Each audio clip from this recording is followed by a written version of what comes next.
Olamahayas. Glória a Deus, glória a Deus, glória a Deus. Hoje nós vamos terminar a nossa série em Colossenses. Nós vamos estudar o capítulo 3, do versículo 12 até o capítulo 4, do versículo 6, encerrando a carta aos Colossenses. O apóstolo Paulo sempre foi didático em suas cartas.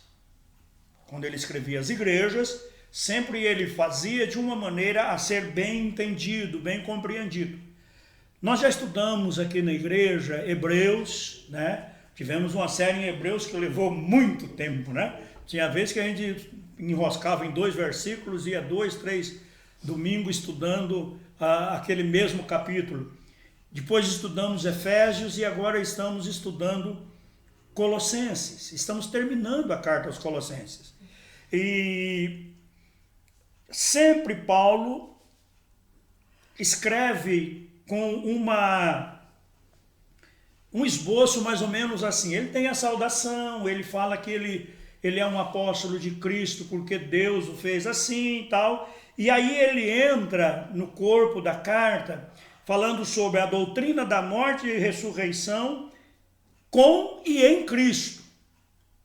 Em segundo lugar, sempre ele fala sobre os comportamentos que são naturais à velha natureza. E depois ele encerra falando sobre os comportamentos que são naturais da nova natureza, daqueles que já nasceram de novo. Aqui em Colossenses, nós já estudamos sobre a doutrina da morte e ressurreição. Aqui em Colossenses, nós já estudamos o comportamento não cristão e iniciamos o estudo do comportamento cristão. Lembra que nós encerramos a mensagem de domingo passado, a última mensagem, baseado no versículo 11, que diz que em Cristo não há diferença entre raça, entre cor, entre status, não há diferença. Em Cristo, todos nós somos um só. E somos da mesma categoria. Não existe hierarquia no reino de Deus. Nós não somos uns mais privilegiados, uns mais abençoados que os outros. Nós aqui na terra até pensamos assim e às vezes até sentimos assim. Mas a Bíblia diz que o nosso sentimento, o nosso coração, nunca deve ser superior aos outros, mas nos colocarmos em submissão aos outros. Hoje, nós vamos encerrar essa carta aos Colossenses. E nós vamos completar o estudo sobre os ensinos do comportamento cristão. Amém? Nós vamos ler do versículo 12 até o versículo de número 17. Vamos lá? Portanto, como eleitos de Deus, santos e amados, revistam-se de humildade, de mansidão, de paciência. Suportem uns aos outros e perdoem-se mutuamente, caso alguém tenha motivo de queixa contra outra pessoa. Assim como o Senhor perdoou vocês, perdoem também uns aos outros. Acima de tudo isso, porém, esteja o amor, que é o vínculo da perfeição. Que a paz de Cristo seja o árbitro no coração de vocês, pois foi para essa paz que vocês foram chamados em um só corpo.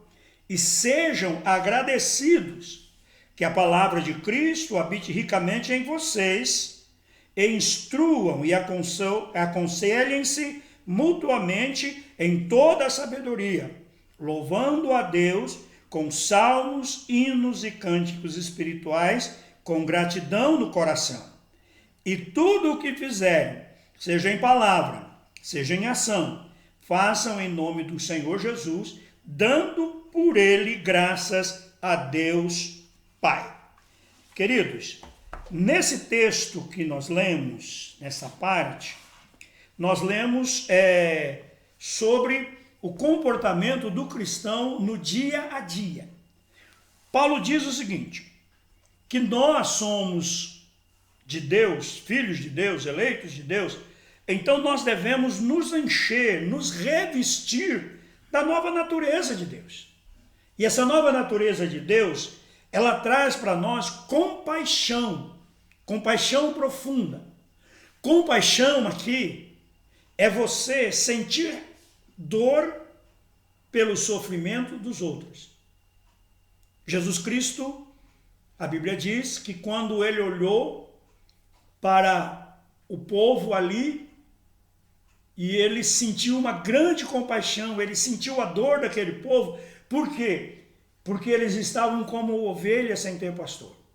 Então nós devemos olhar com compaixão, com misericórdia para as pessoas. Às vezes, e não poucas vezes, nós olhamos para uma pessoa sofrendo e infelizmente a pergunta é: o que esse cara fez para estar vivendo desse jeito? Qual foi o erro que ele cometeu?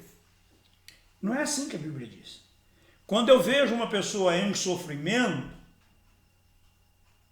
o que deve arder no meu coração não é o desejo de entender por que ele está sofrendo, mas sim o desejo de livrá-lo daquele sofrimento. Antes de qualquer coisa, o meu coração deve se mover em direção ao coração daquela pessoa. É claro que no exercício de exercer a compaixão, às vezes nós teremos que nos aprofundar no que está acontecendo e acabaremos por ter que descobrir o que está acontecendo. Mas não com julgamento ou com curiosidade, mas como um exercício para que aquilo seja resolvido. Diz que nós devemos ser cheios de bondade. A natureza nossa tem que ser bondosa. A nossa primeira atitude tem que ser bondosa. Humildade. Humildade é aquilo que eu falei, né? É descer um degrau, não é ser pobre, não é ser analfabeto. É você não usar o status que você possui. Você considerar-se inferior aos outros e estar sempre em submissão, mesmo você tendo mais capacidade. Mansidão, aqui nós já falamos sobre isso, né? Lá em Efésios. Mansidão não é não ter raiva, não é não ficar bravo. Mansidão não é não irar-se. Mansidão é estar no controle de todas as suas dores, no controle da sua raiva, da sua ira.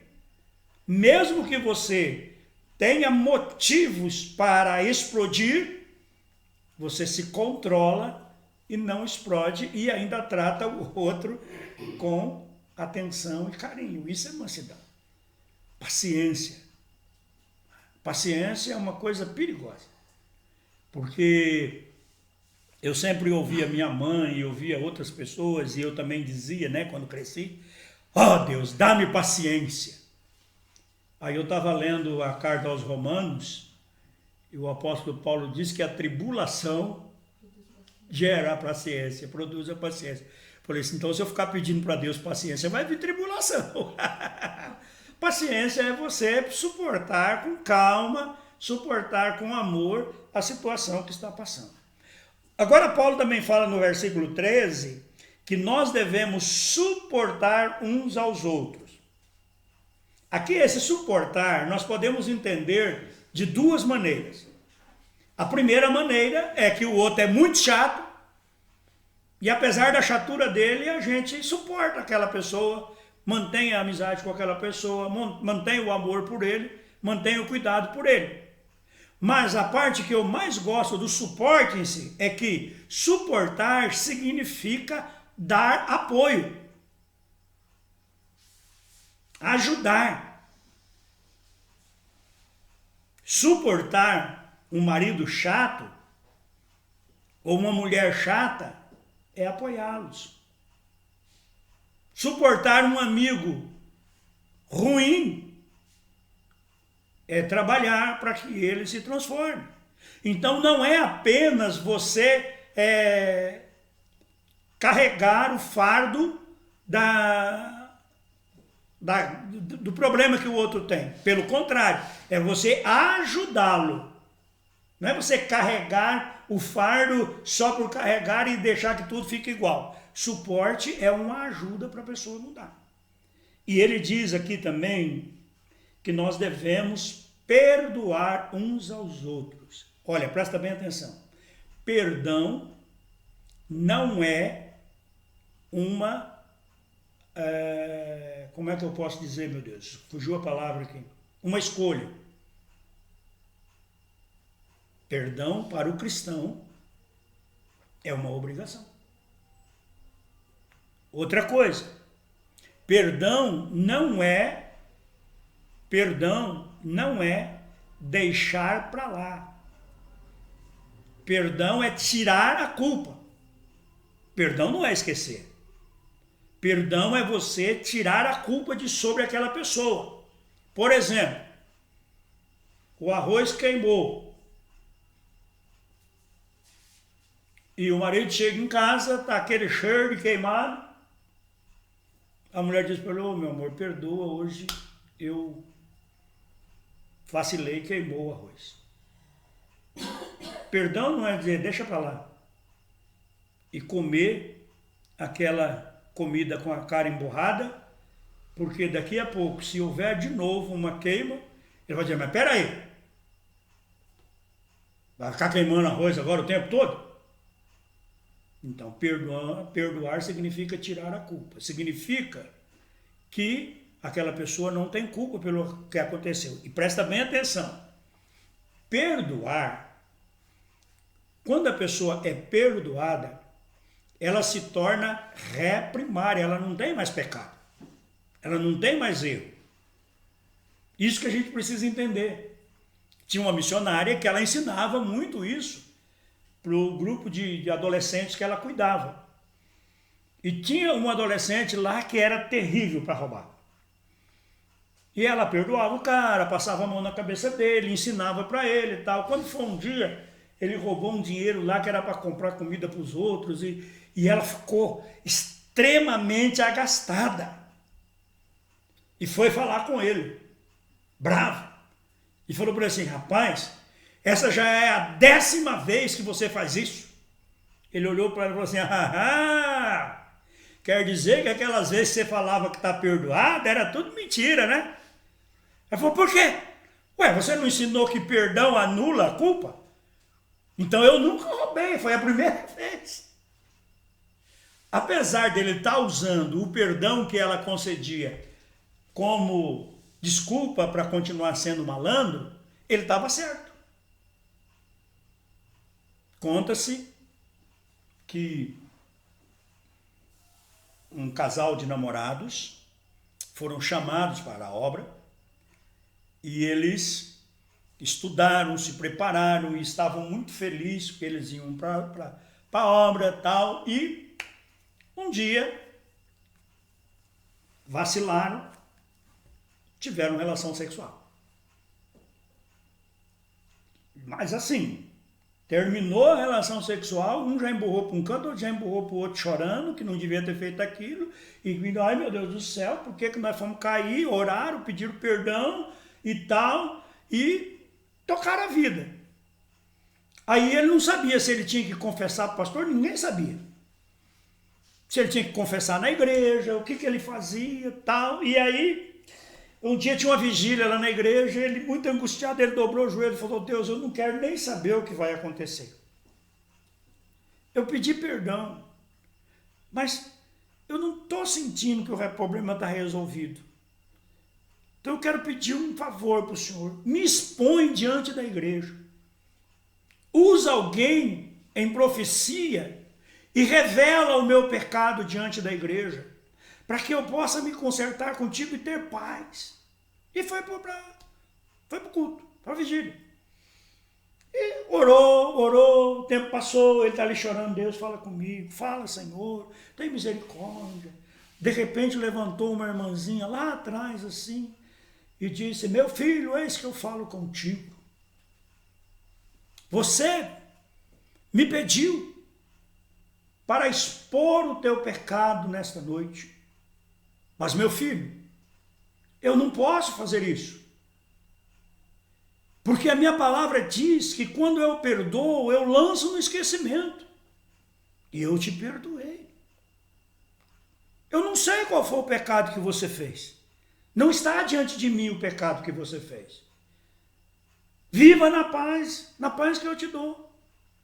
E ele ali começou a entender, então, que o perdão de Deus não é uma coisa que você precisa pagar o preço. É um presente de Deus na morte e ressurreição de Cristo Jesus.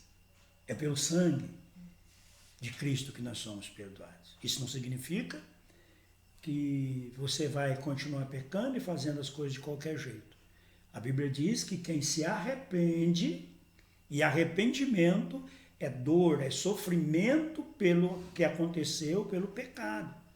É um desejo de não cometer mais, é um desejo de não voltar atrás. Esse é perdoado. E aí o que a palavra está dizendo aqui? Que nós devemos perdoar uns aos outros. E aqui é diferente a questão entre perdoar e ser perdoado. Ser perdoado é quando você busca o perdão e se arrepende para você. Agora, perdoar, e o detalhe é que ele diz assim: assim como o Senhor perdoou vocês, perdoe também uns aos outros. Então, perdoar da maneira que o Senhor perdoou não significa que eu preciso que você se humilhe para mim. Significa que o meu perdão está oferecido. Recebe-o quem quer receber. Então, se o meu irmão pecar contra mim, eu o perdoo, independente dele tomar atitude. Por quê? Porque perdoar diz respeito a mim e não a ele. Você entendeu o que eu falei? Eu perdoar não diz respeito à pessoa que pecou contra mim.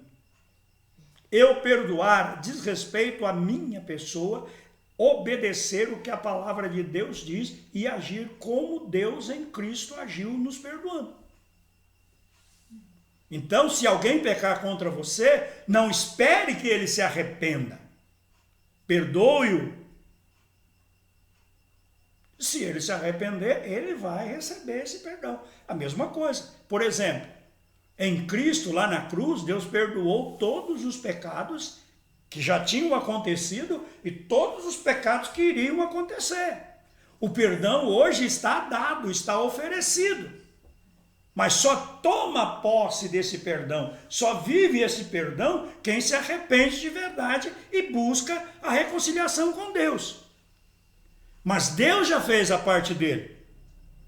Assim eu e você devemos fazer a nossa parte, independente dos outros. Se eles quiserem viver uma vida plena, eles se moverão em direção ao arrependimento e busca do perdão que já está oferecido. Amém? E ele diz que, acima de tudo, no nosso relacionamento, deve estar baseado no amor. Amor. O amor de Deus. O amor verdadeiro.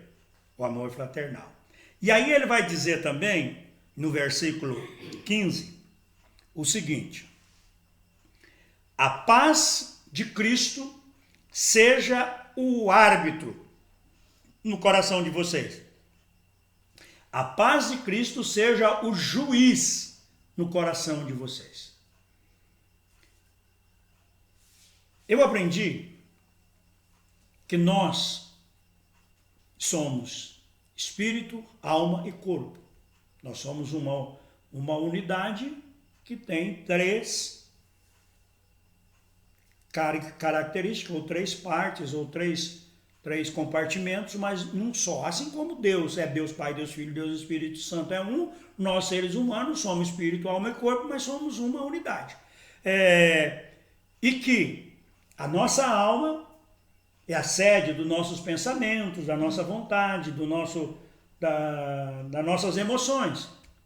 E que o nosso espírito é o lugar onde habita o Espírito Santo, onde Deus habita. O nosso espírito fala conosco através da intuição e dos sentimentos mais profundos. Sabe aquilo que as pessoas chamam de sexto sentido? Quem é aqui que alguma vez não estava fazendo ou para fazer algo e sentiu que não devia fazer aquilo? Teimou, fez e depois se arrependeu. Quantas vezes isso acontece com a gente? Por quê?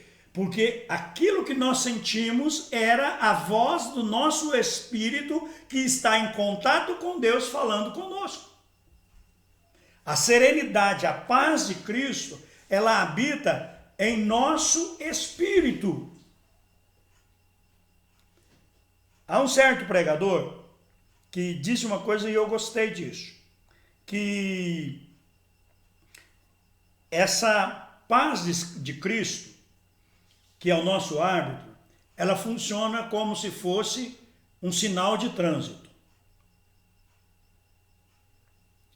Se eu tenho tranquilidade, estou plenamente certo de que está tudo bem e que eu devo fazer aquilo, eu estou em paz com aquela situação, então é sinal verde, vou lá e faço. Se eu estou em dúvidas, eu não sei se dá, se é, se não é, e isso está no meu espírito, aquilo está assim, balançando, é sinal amarelo. Pode ser que se eu avançar eu me dê mal. Eu tenho que tomar cuidado. E se eu não tiver paz, eu estiver angustiado, estiver sentindo mal, é o sinal vermelho.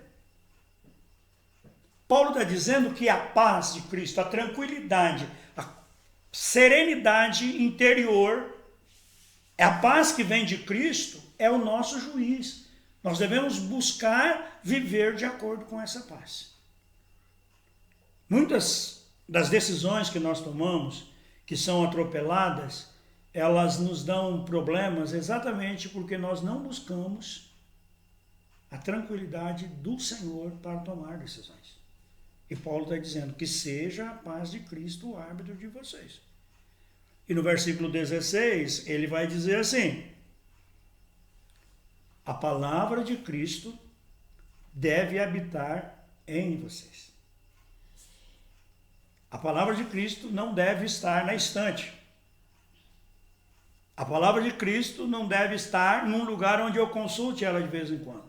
Eu devo ter a palavra no meu coração. Davi disse assim: como purificará o jovem o seu caminho? Observando segundo a tua palavra. Ele disse também assim: a tua palavra escondi no meu coração para não pecar contra ti. Quando eu era criancinha, eu aprendi a cantar: a tua palavra escondi, no meu coração escondi, para eu não pecar contra ti, não pecar. A tua palavra escondi.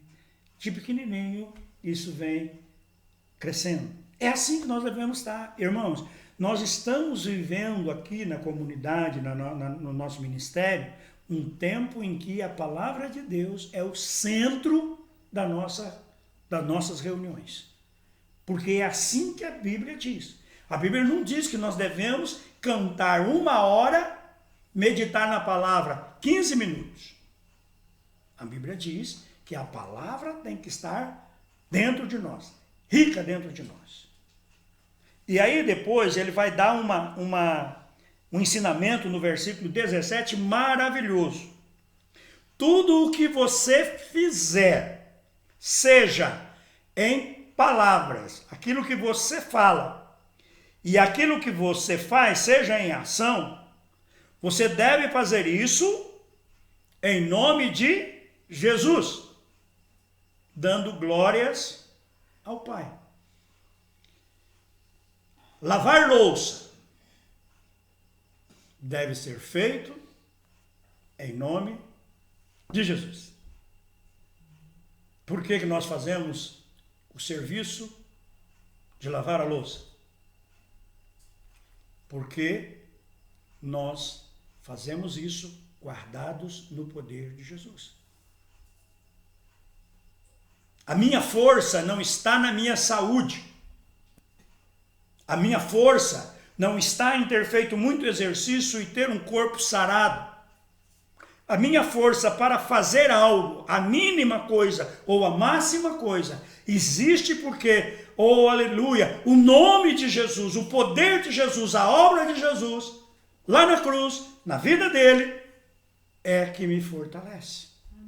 E tudo que eu faço é para que Deus seja glorificado. Continuando agora, nós vamos começar e vamos ler do versículo 18 até o versículo 21. Nós vamos falar sobre o comportamento cristão na família.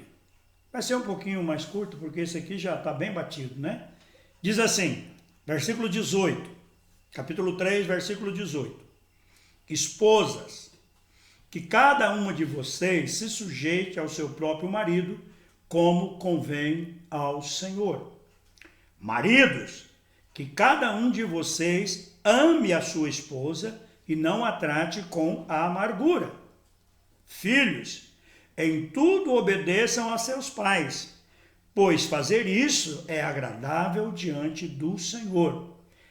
Pai, não irritem os seus filhos, para que eles não fiquem desanimados. Esposas, sujeitem-se a seu próprio marido. Olha, presta bem atenção. Vamos tirar a palavra esposa e colocar mulheres. Mulheres, sujeitem-se a seu próprio marido.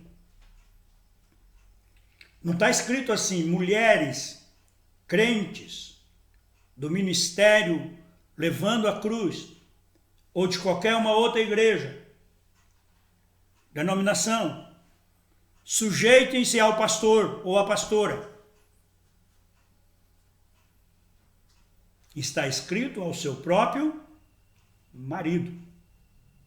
Nós tivemos uma experiência lá em Anastácio, no começo, quando abrimos a igreja lá, converteu-se uma irmã e o esposo dela era desviado.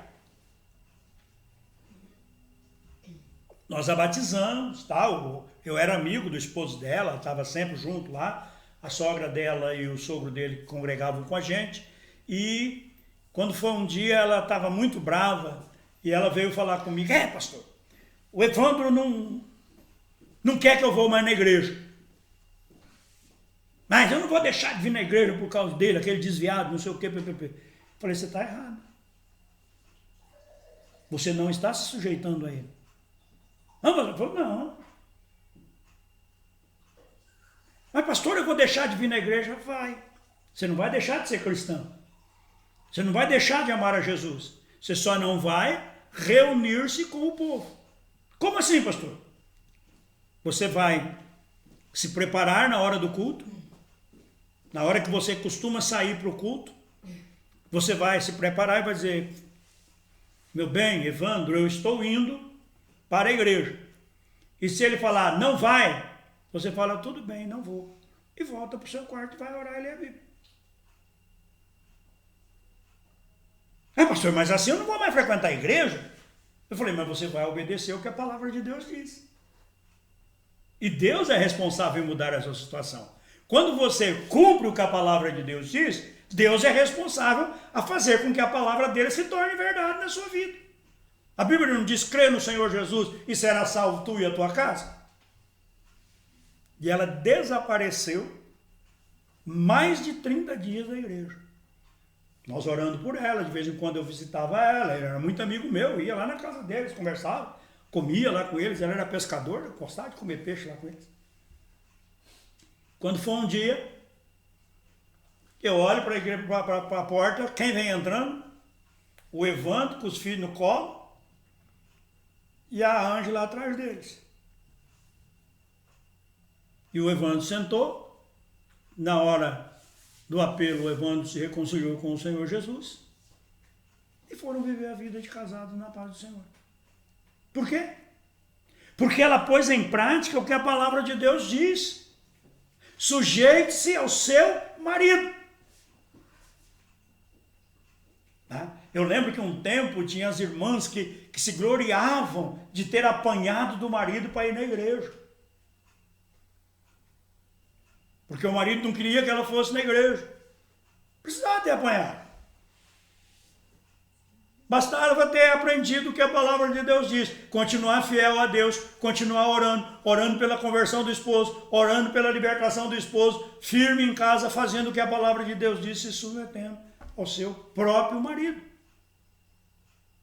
Quer ver uma outra coisa horrível que eu já ouvi em igreja? Era uma mulher que não era cristã. O esposo da mulher não era cristão e ela frequentava a igreja, era cristã. E um dia ela conversou com o pastor e disse: pastor, o meu coração está aberto para ser dizimista. Eu quero dizimar. Mas o meu marido não deixa, pastor.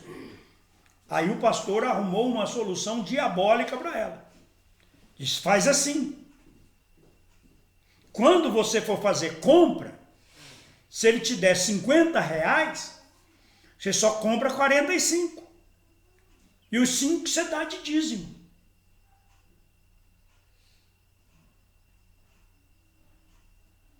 Esse pastor não sabe nada de Deus.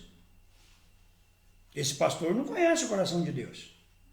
Deus não está interessado no nosso dinheiro. O dízimo é uma adoração.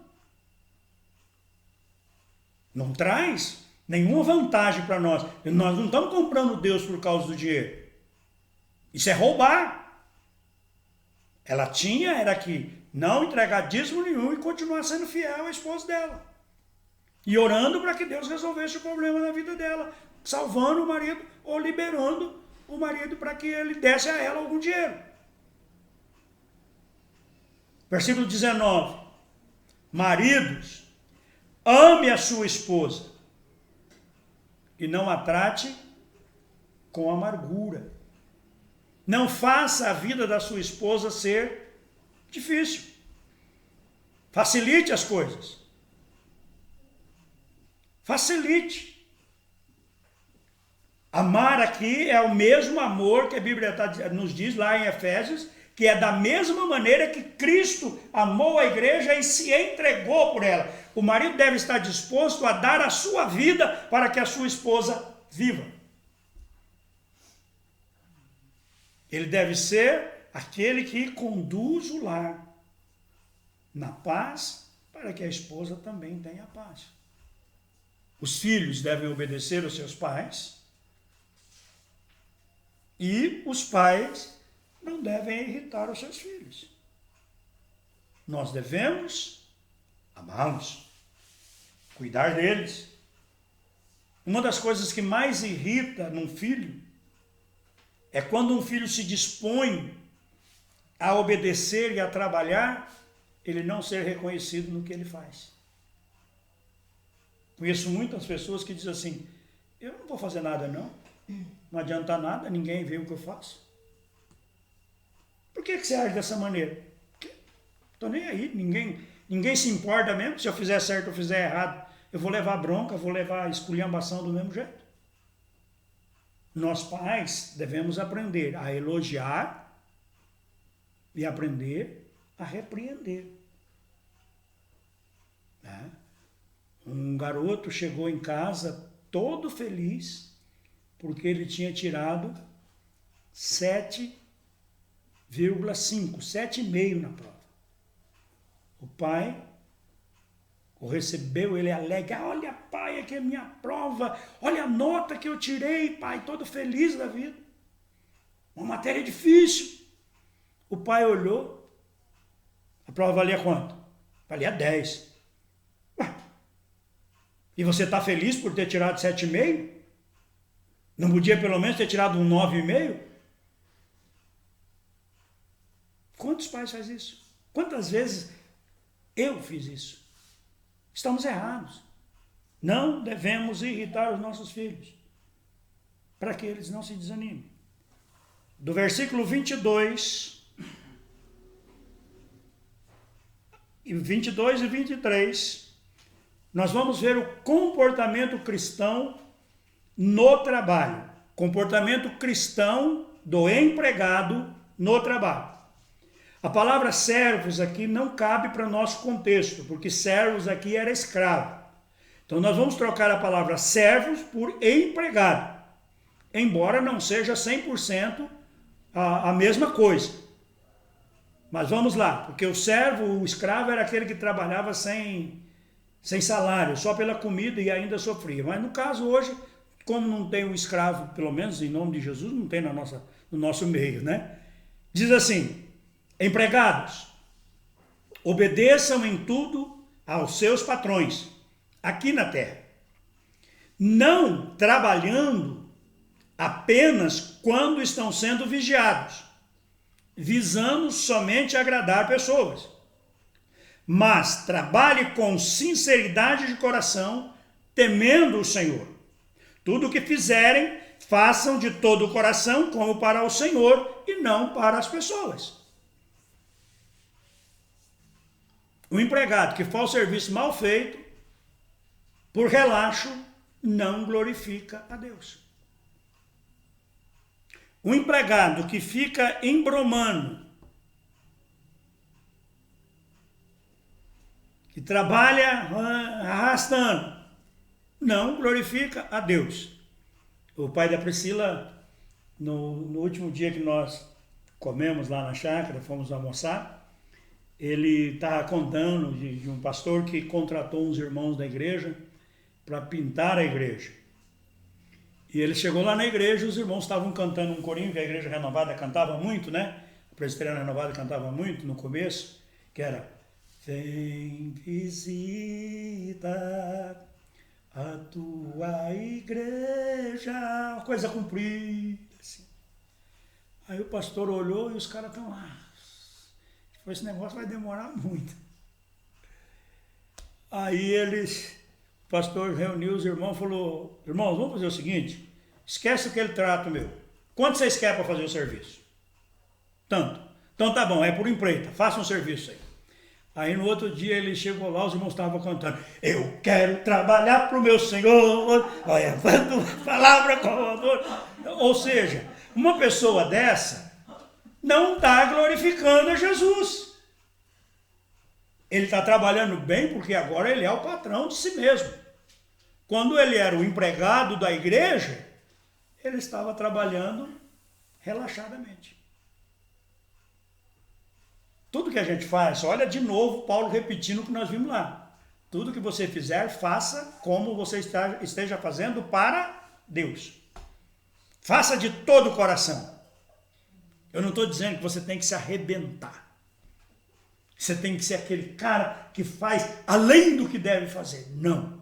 Você deve fazer bem feito, com capricho, com cuidado, no tempo certo. Você deve fazer as coisas como se estivesse fazendo para Deus. Não é para o teu patrão. Teu patrão não presta, teu patrão é ruim, teu patrão não vale nada. Mas você vai fazer a obra glorificando a Deus, exaltando o nome do Senhor. Por fim, versículos 24 a 25 do capítulo 3. Nosso comportamento correto nos trará recompensas. Se nós andarmos corretamente e agirmos corretamente, como a Bíblia diz, isso nos trará galardão, recompensa de Deus. Olha o versículo 24. Sabendo que receberão do Senhor a recompensa da herança. É a Cristo o Senhor que vocês estão servindo. E quem fizer injustiça, receberá em troca injustiça feita. E nisso ninguém será tratado com parcialidade. O que Paulo está dizendo? Paulo está dizendo o que ele disse aos coríntios: o vosso trabalho não é vão no Senhor. O nosso comportamento aqui na terra, o nosso viver correto, agir corretamente, está amontoando diante de Deus valores que nos serão entregues quando Cristo voltar a buscar a sua igreja. Nós devemos saber disso. Que o que nós estamos fazendo não é vão. Nós devemos continuar trabalhando. O capítulo 4, o versículo 1, vai falar do comportamento do cristão quando ele é patrão no trabalho. Patrões, tratem os seus empregados com justiça e igualdade, sabendo também que vocês têm um patrão, um senhor no céu. Você é patrão? Não explore o seu empregado. Tiago diz assim, que ai daquele que retém o salário do trabalhador, que fica enrolando para pagar. Né? Antigamente tinha os gatos, né? Os empreiteiros. A gente ia trabalhar para os empreiteiros e ele fazia uma cantina lá na roça. A gente ia para o mato, ficava lá às vezes uma semana, um mês, e ele fazia uma cantina lá. E você não podia levar as coisas de casa, porque não dava para levar muita traia na condução. Só que ele vendia. Ele comprava por 5, vendia por 10. E quantas pessoas trabalhavam e quando chegava na hora de receber, em vez de receber, estava devendo. Eu trabalhei para o meu avô. Ele não era esse patrão explorador. Mas teve umas vezes que eu passei apertado, porque o que eu recebi foi muito pouco. Porque o velho avô levou leite condensado e eu tomava leite condensado todo dia. E aí quando eu fui ver, a diária minha era quase o preço do leite condensado. Então, o patrão, ele deve tratar os empregados com justiça. O que trabalha melhor, deve receber melhor. Eu não posso pegar um empregado relaxado só porque eu gosto dele e tratar ele como se ele fosse igual aos outros. Eu tenho que fazer com justiça e igualdade. Capítulo 4, versículos 2 a 4. A oração constante, pedidos, agradecimento e oração intercessora. Isso deve ser constante. A oração deve ser constante. Nós devemos orar o tempo todo. O nosso espírito tem que estar alerta. Sabe, você está trabalhando lá no seu serviço e você, qualquer espaço que você tem, você está falando com Deus. Em vez de você estar irado pelo que as coisas estão ruins, Senhor, obrigado, Senhor isso, Senhor aquilo outro. E o que Paulo diz? Continuem a orar, capítulo 4, versículo 2. Continuem a orar, vigiando em oração com ação de graças. Ao mesmo tempo, orem também por nós, para que Deus nos abra uma porta à palavra, a fim de falarmos do ministério de Cristo, pelo qual também estou algemado. Orem para que eu torne esse mistério conhecido como me cumpre fazer. O que Paulo está falando aqui é uma coisa tremenda, porque, irmãos, se tem uma pessoa que é muito esquecido, quase sempre esquecido, nas orações do povo, é o pastor. Porque o povo acha que o pastor deve orar por eles.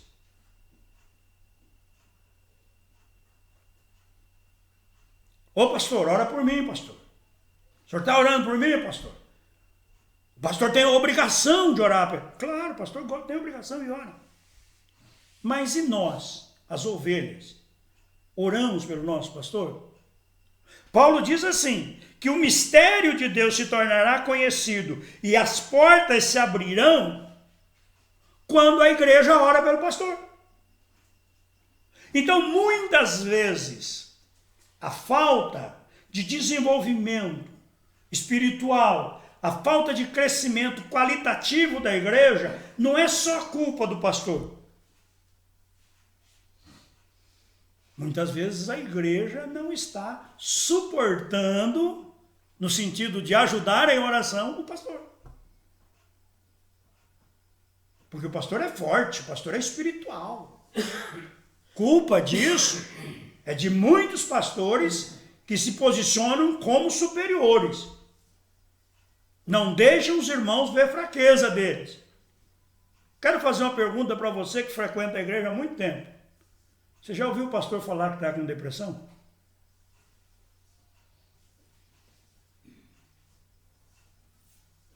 Você já ouviu o pastor falar que ele está fraco, que precisa de ajuda? Pouquíssimos pastores têm a coragem de pedir ajuda. Por quê? Alguns irmãos vão até sair da igreja. Porque se o pastor é fraco, imagina. Não, queridos. Paulo está dizendo, nós todos da igreja temos a obrigação de orar uns pelos outros e nós temos a obrigação de orar pelo nosso pastor, por aquele que está conduzindo o rebanho. Por fim, versículos 5 e 6. Conselhos sobre relacionamento com os não nascidos de novo. Como eu me relaciono com as pessoas naturais? Qual é a maneira de eu agir? Versículo 5, capítulo 4, versículo 5. Sejam sábios no modo de agir com os que são de fora e aproveitem bem o tempo. Que a palavra dita por vocês seja sempre agradável, temperada com sal, para que saibam como deve responder a cada um. Irmãos, nós não podemos permitir que pessoas não cristãs se tornem dominadores sobre nós. Nós não devemos deixar que aquele que não tem conhecimento de Deus, não busca com a Deus, se transforme no nosso guia, no nosso condutor. O salmista diz, bem-aventurado o varão que não anda no conselho dos ímpios, não se detém no caminho dos pecadores e não se assenta na roda dos escarnecedores. Mas não significa que por causa de sermos cristãos, nós vamos tratá-los com rudeza, com brutalidade, menosprezá-los. Sejam sábios. Um dia eu ia passando numa rua lá na Moreninha 3, em Campo Grande, e um rapaz falou, ô pastor, eu parei. Ele me chamou, falou, vem aqui pastor, vem aqui na minha sala, vamos conversar um pouco. Quando eu entrei na sala daquele homem, tinha a imagem de tudo quanto era jeito, para tudo quanto é lado. E nós sentamos, conversamos, ele puxou o assunto, eu fui no assunto deles e conversamos, e eu falei um monte de coisa, falei da cidade, falei que eu tinha chegado há pouco tempo, que PPP, que eu estava estranhando, porque onde eu morava, eu ia a pé para os lugares, que era tudo pertinho, em Campo Grande é tudo longe, tem que pegar ônibus e tal. Aí depois a gente estava lá, não sei quanto tempo, ele olhou para mim e falou assim, pastor, o senhor não vai falar nada a respeito das minhas imagens não, dos meus santos? Eu falei, ué, de quem que é o santos? Ele falou, meu. Eu falei, então, o que eu tenho a falar com eles? A respeito deles? Não tem nada a ver com isso. Ele me olhou assim e falou, você sabe que você deixou de morrer hoje, né? Eu falei, por quê? Porque eu ia te matar. Eu te chamei aqui dentro para matar você.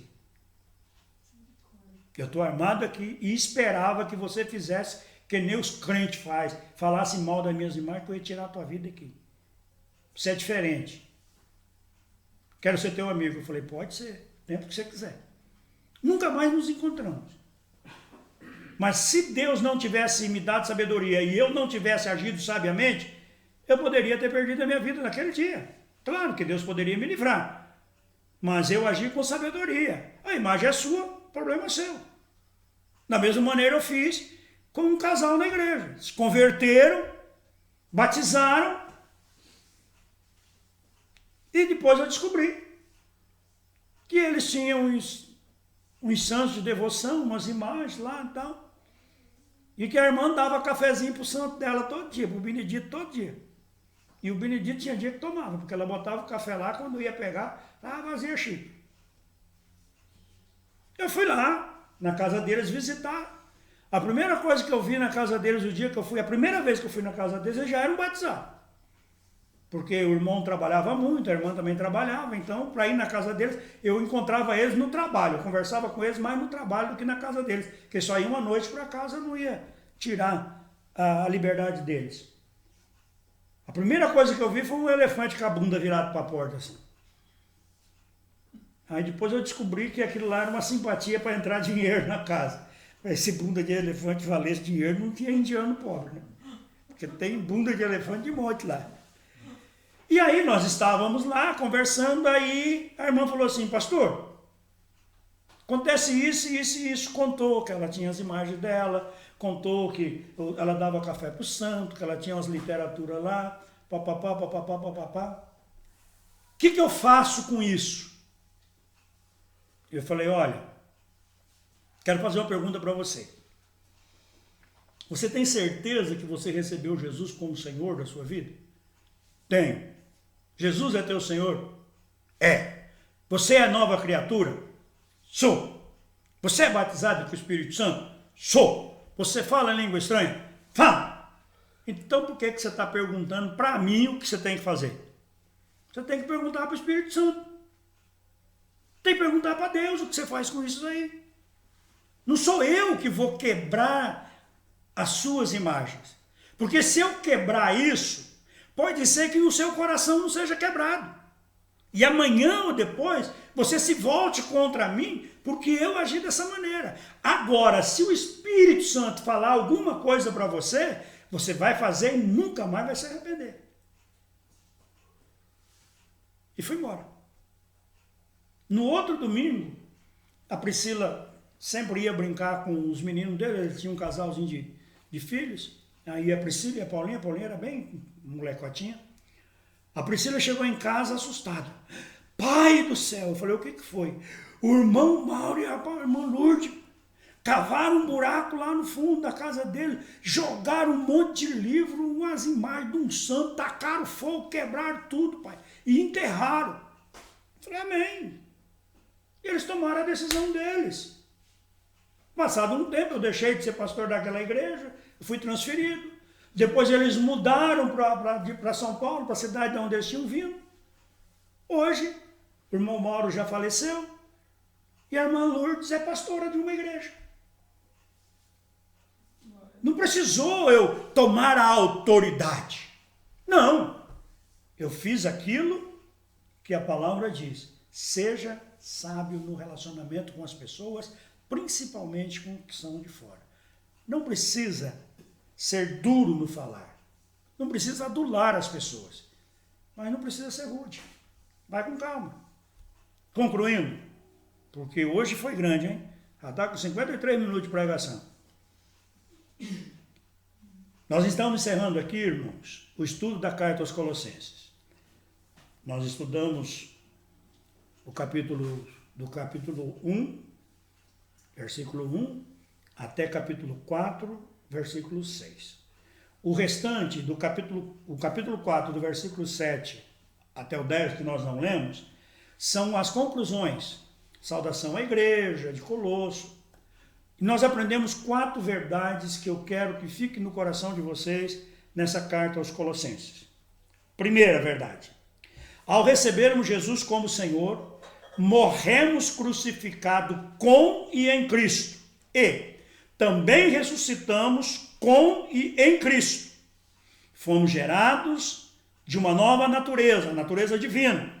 Somos nova criatura, as coisas velhas já passaram e agora tudo é novo. Isso deve ficar no nosso coração.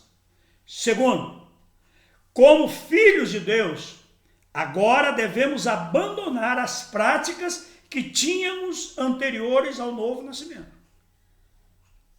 Nós precisamos ver quais são as práticas que são prejudiciais ao crescimento espiritual da nossa vida, e essas práticas estão relatadas na Bíblia e devemos deixá-las, porque agora nós somos uma nova criatura, não podemos andar com a vestimenta da velha criatura. Terceiro lugar, terceira coisa, como somos filhos de Deus, agora devemos nos comportar com um novo modo de agir, direcionado por Deus e para a glória de Deus. Por isso nós devemos nos revestir da nova natureza.